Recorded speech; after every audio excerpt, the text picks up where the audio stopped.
Just a few things. This session is being recorded. This will be posted on YouTube. So if you're not willing to have your voice and image recorded, turn off your microphone and video for the duration of the session.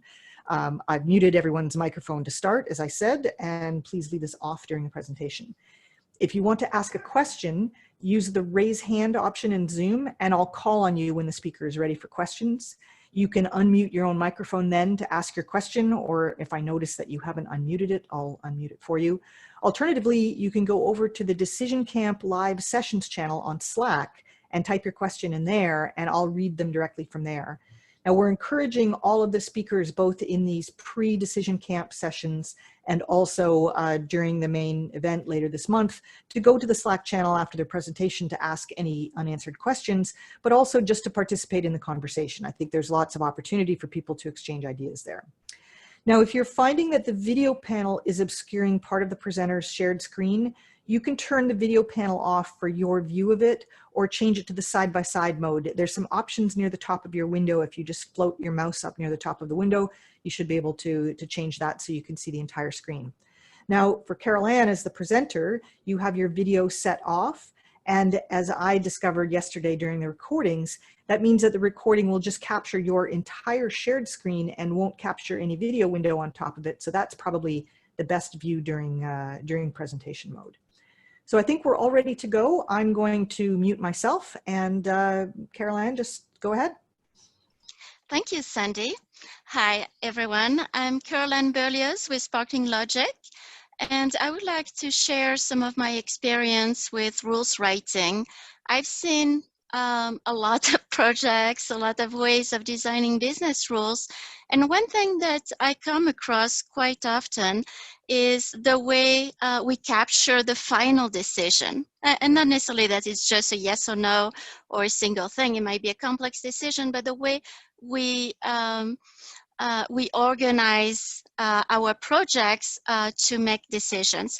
So I'll share some ideas on how to do that. The design that we apply or we recommend to our customers many times when their decisions are fairly complex. So this is really a presentation intended for rules writers, and hopefully that's going to help you with your projects. So what I mean, let me make sure I can switch to the next slide. Yes.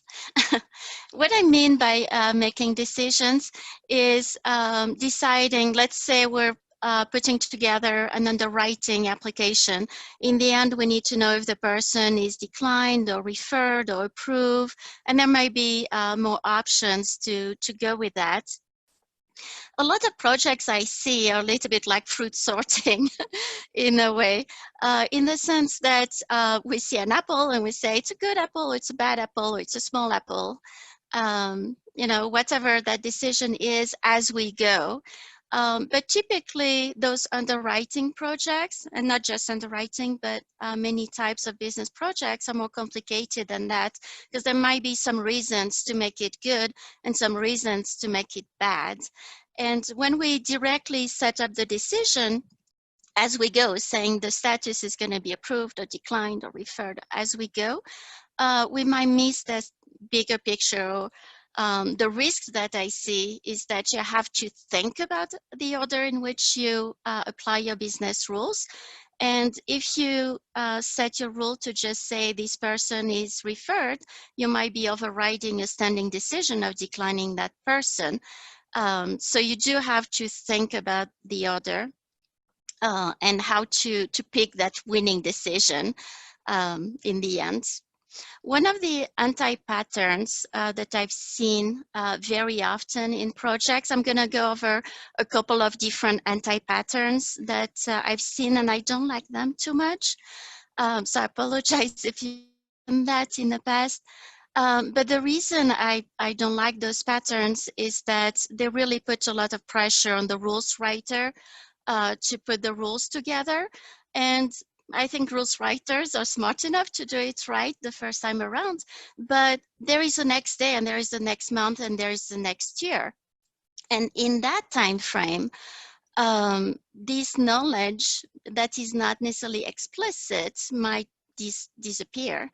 A new person on the project might just say, oh, I just want to change from refer to decline or from decline to refer. Just change the severity of the conditions that we're looking for.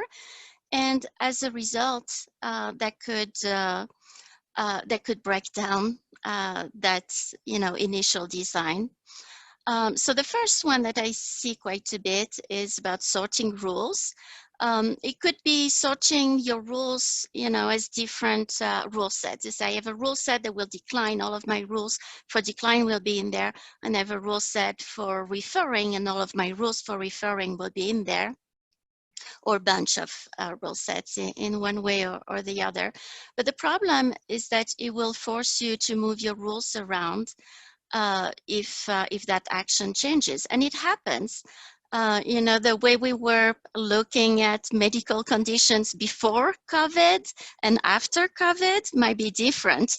There are things that you were not necessarily paying attention to that now you are, or things that were a red flag that now are becoming more prevalent because a lot of people unfortunately get infected with that disease.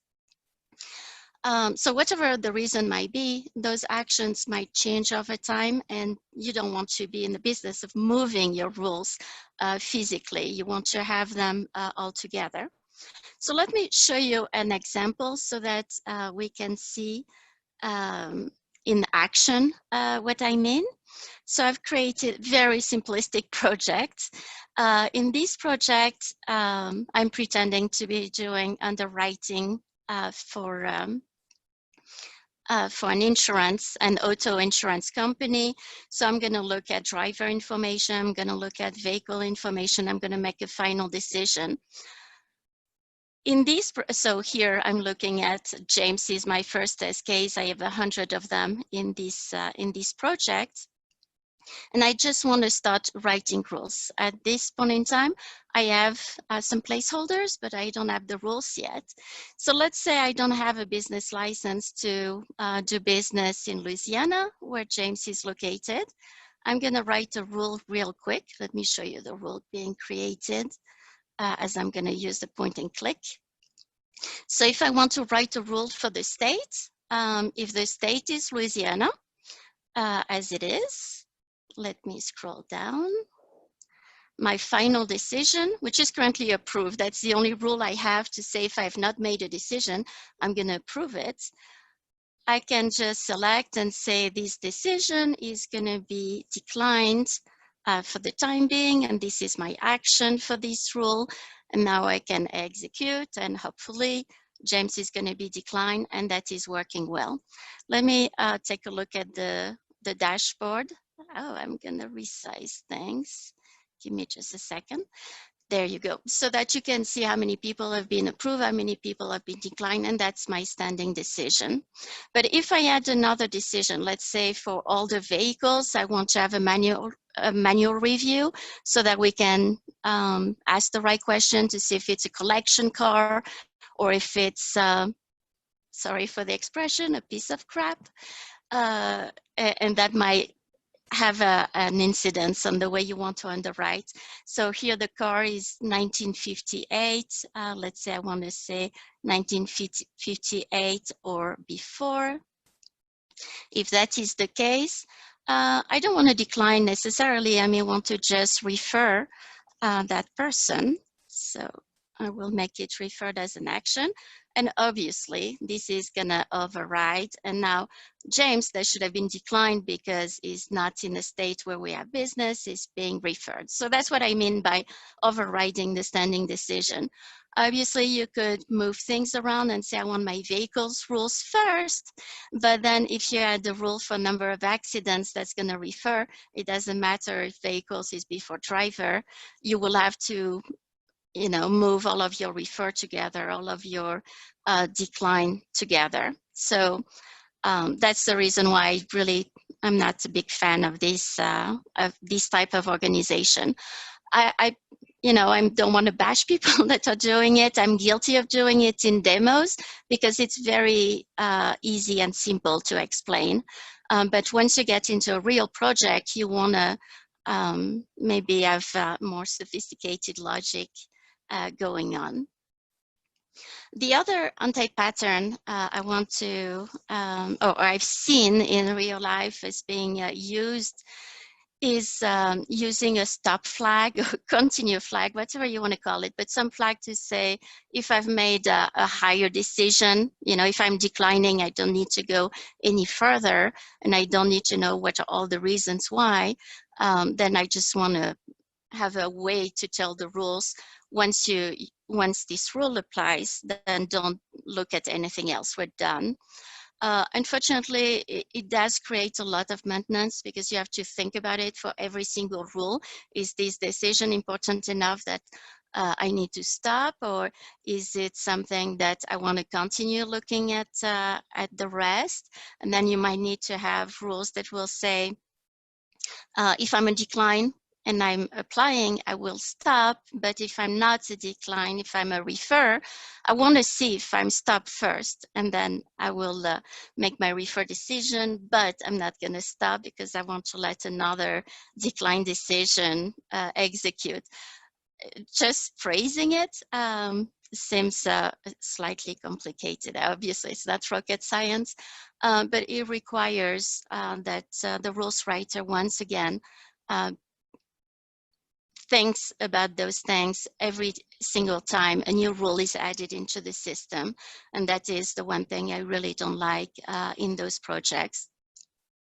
Those two, and there are more of those type of patterns that are made for making that final decision. Those are really patterns that I've seen in real life, in real projects. It's not an academic discussion as to what would be the different ways of solving the problem. It is a natural way, I think, for a lot of projects to get organized.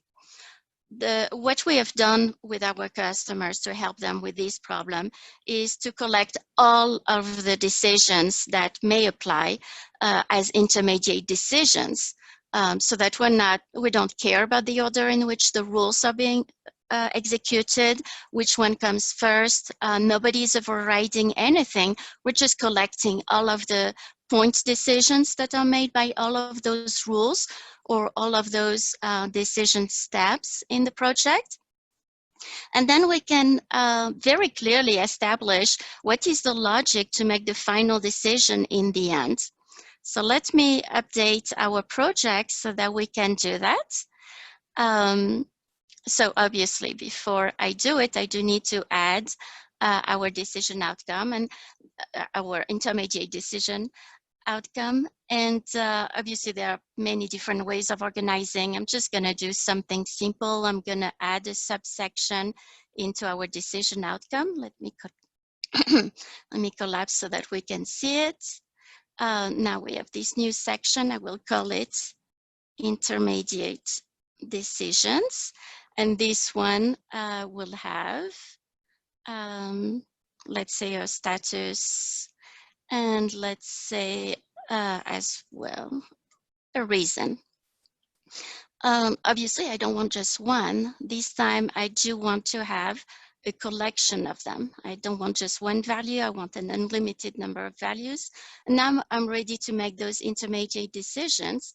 So if I go into Red Pen and I look at my first decision, which is a decline, I can remove that decline.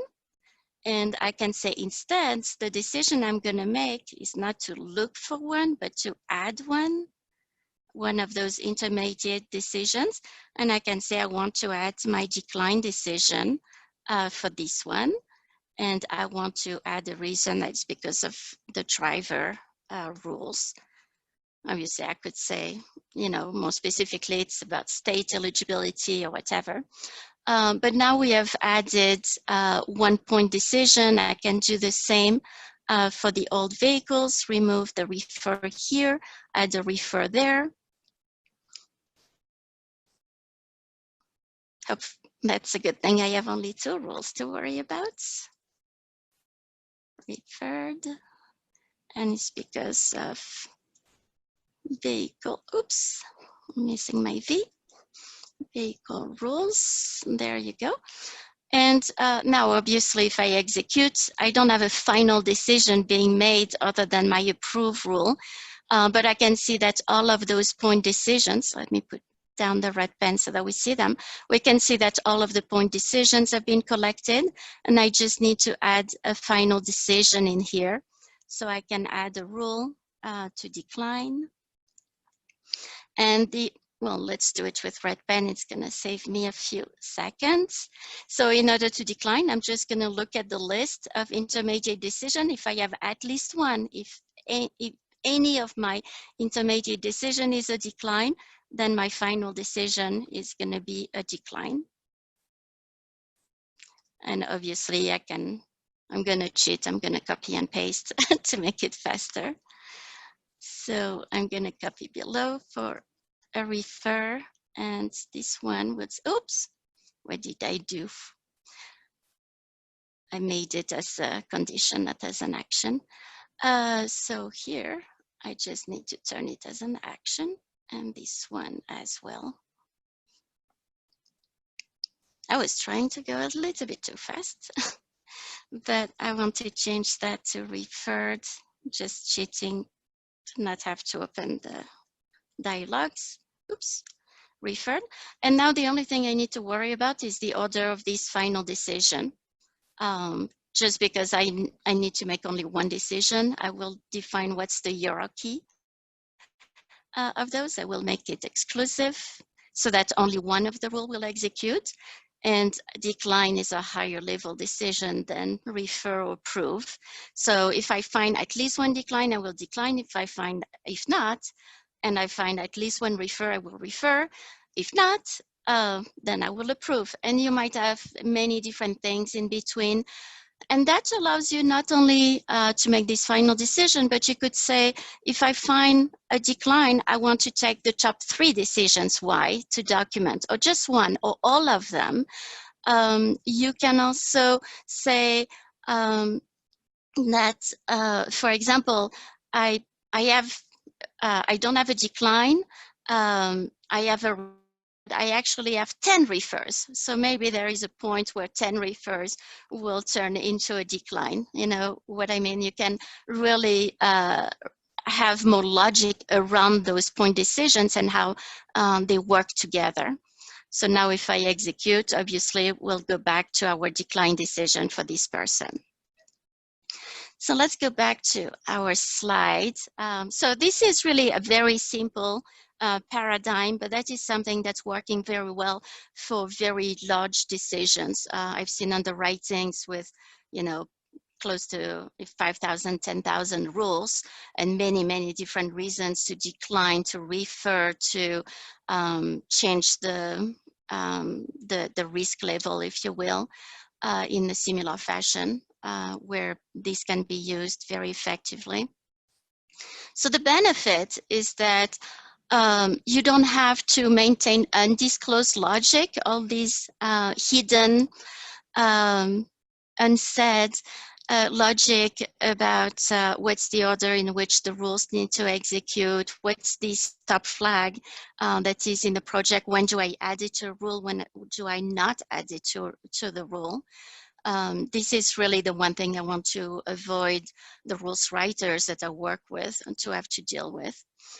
The ability to make what I call comorbidity decisions. So that's, you know, maybe X is not a good reason to decline. Y is not a reason enough to decline. But if I have X and Y at the same time, I may want to make that final call in the end.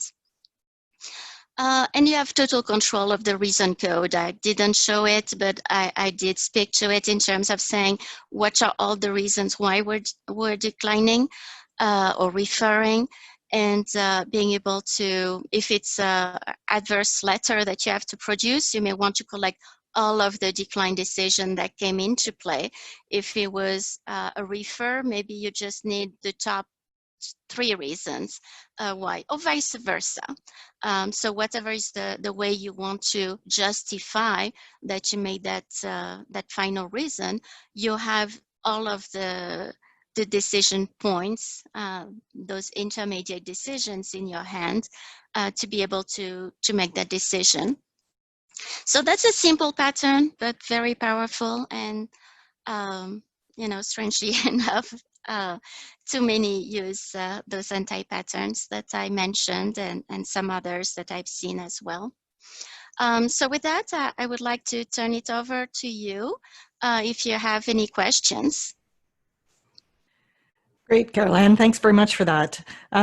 There's a question on the Slack channel, but just a reminder, if you want to ask a question, you can use the raise hand feature in Zoom, and then I'll call on you, or you can type it in the Slack channel. So Jacob has put a question on Slack. He wants to know your opinion about rules overrides in multi-hit decision tables. Rules overrides in what sense? Because there are a couple of ways I can see how rules could or overrides could come into play. So Jacob, I've unmuted you if you'd like to clarify your question. Okay, usually we have single hit tables that when you hit a rule and you're gone, or multi-hit tables when you want to execute all satisfied rules.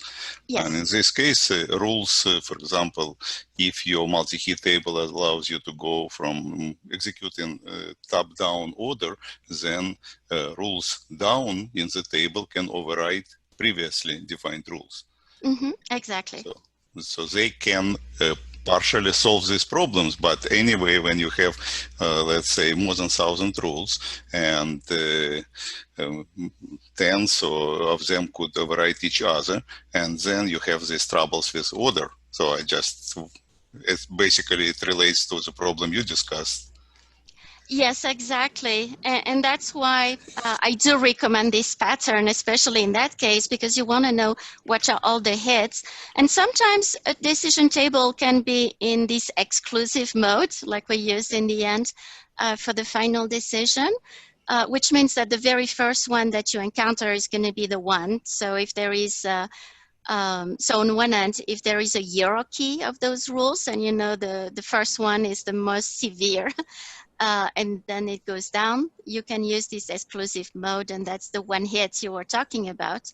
But sometimes you do want to go over each one of them, because let's say we're looking at DMV reports.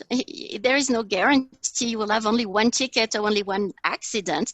You might have multiple violations in there, multiple offenses mostly the tickets, multiple offenses, and we need to see how many points you get for each one of them, or, you know, is the DUI reason enough for you to be declined? And those might be reasons that you want to keep collecting into this collection of intermediate decisions. So that's a very good use case for why we would want to use a design like this one. Jacob, you had a second question that you asked in Slack. Did you want to ask that as well? I just want, probably this is a good approach. When you have you calculate everything, put them intermediate results, and then you apply new rules or meta rules how to treat previous rules, right?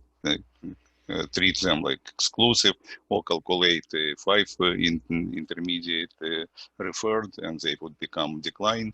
And so this is logic. It's a good pattern, but still, if we have too many rules, intermediate rules, we just transform the same problem, initial problems, to another level, and we're still facing this problem, right? Well, typically, I have not come across a situation where it became a problem, because it's true that it's 2 layers. So one layer to make the point decision, and second layer to say, based on all of those point decision, what is my final decision? And typically this is very straightforward. It's, you know, akin to what I did in the demo, to say, if I have any decline, it's a decline, any refer, it's a refer, any if not, it's an approve, and maybe a few more options in between. But then you usually might have very few other exceptions, but you do need to deal with them at the requirement level, because if there is a pattern where you have you know, those like the comorbidity example, you have X and you have Y, I'm going to decline you because of that, but is that more severe than something else? But you have to say, if the person has X, Y, and Z, which one of the two final rules is the one that should win?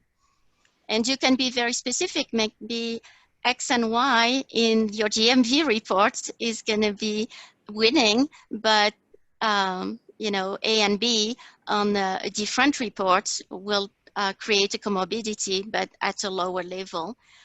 So you really, in terms of business, you do need to specify which one needs to win, regardless of what goes into the technology. Okay, so maybe somebody else will ask questions. I don't see any other questions. Did you, you had a last one you just put on Slack there, Jacob? Did you want to? Yeah. Just I want to say that this is a good approach, but I certainly in real world seen problems when we cannot do it manually. When we have customers with huge decision tables with tens and 15 or even 20,000, and inside all these tables multi-hit, and they really, even when we try to split them to smaller groups of rules, it was basically it's an unsolvable problem, and they have to live with all this nightmare. Like it's almost all this overrides becomes go-to in programming, and that's why I came to another approach, how engine itself can help us. We cannot force user always to use these patterns and do it manually. Do you have some approaches to this, for example, defeasible logic? So really, I mean, we've been using it for very large projects, and you know, tables that have 56,000 rows in there. And that really performed very seamlessly and in a way that the business analysts, the rules writers, were able to get on board with. Plus, it makes it much easier for them to debug, if you will, to investigate when they come with or they come up with a final decision and they need to explain why did we approve that one or why did we refer that one. They do have the whole series of all those point decisions that's readily available. So I think they've seen it as being a good approach. And you know, regardless of the type of projects in insurance, in financial services, in any industry, not that every problem has that hierarchy of decisions to make, but when it happens, I've never come across yet a project where that was not applicable for this multi-point decision. But if you have an example, you know, I love to take challenges. So if you want to share some details, I'm happy to work with you offline and to see whether there is a limitation, because there could be one.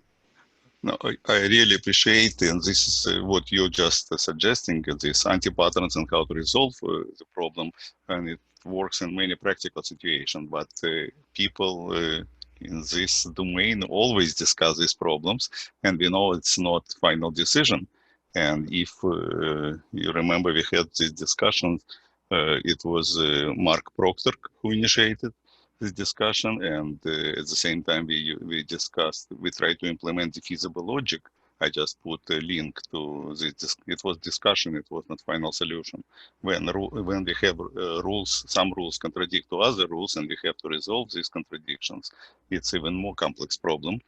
So probably it makes sense for us as an industry in general to get back and consider how to make our rule engines more powerful instead of forcing our customers to solve them. Mm-hmm.